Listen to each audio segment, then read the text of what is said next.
So let's dig a little deeper with a pastor who toured one of those border facilities in question. President of the National Hispanic Christian Leadership Conference, Reverend Samuel Rodriguez. Sir, thank you for joining us tonight. Thank you for having me. Okay, so you've heard what various members of Congress have said. Congresswoman Ocasio-Cortez is pushing back tonight against those who are questioning her. She says the right is responding to what's been exposed at the border by denying it and saying, I'm lying. Hard to assert when the details I shared are corroborated by other members of Congress, court documents, migrant testimony, and now photos released today by the Inspector General. So, Reverend, what did you see there?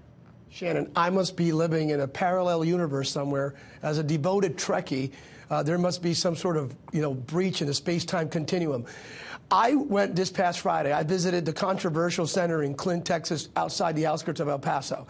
I was driven by the same news stories that you and I both read, compelled and driven by compassion and a concern for these migrant children. I'm not a Republican or a Democrat. I'm a Christian committed to righteousness and justice. So I was driven, compelled. I called the White House and I asked for access, and they granted it. I went there. I was not restricted at all as it pertains to what I could ask or where I could go. Here's what I discovered. I found kids created in the image of God, and I found Border Patrol agents created in the image of God working together in a very difficult environment. I did not find soiled diapers. I did not find crying children. I did not find deplorable conditions. Quite the opposite. I found amazing people on both sides trying to make a very difficult circumstance better. So I don't know where everyone else is visiting.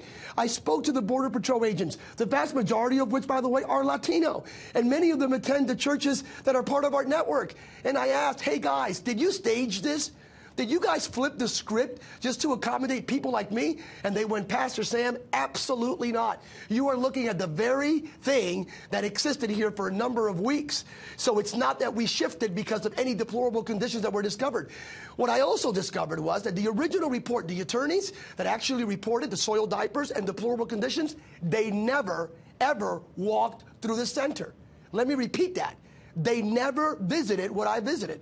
They took that information anecdotally from interviews with children, mind you, from the age of 2 to the age of 17. Okay. So the truth sets you free. So let's talk about what the Inspector General, though, found. These are government inspectors from the Department of Homeland Security. They released the pictures that we're using. They are saying this has got to stop. We need help. There is a problem there. These facilities were never made for this amount of people.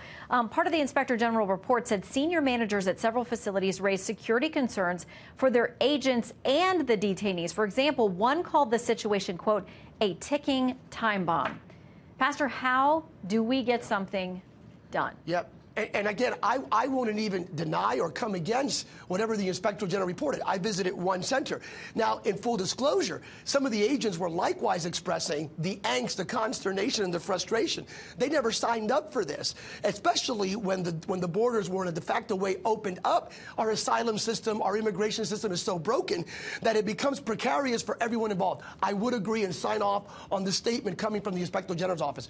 We got here because Republicans and Democrats both failed miserably.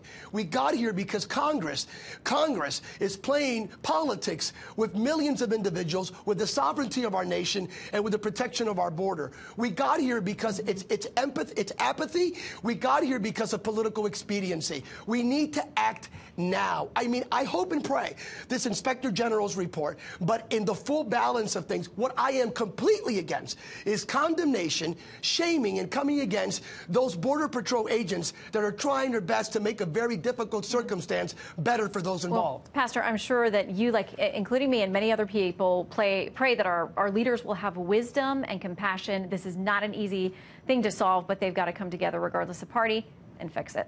Pastor, thank you. In Jesus' name, thank you. All right, new tonight, a federal judge has blocked a Trump administration policy that would keep asylum seekers detained.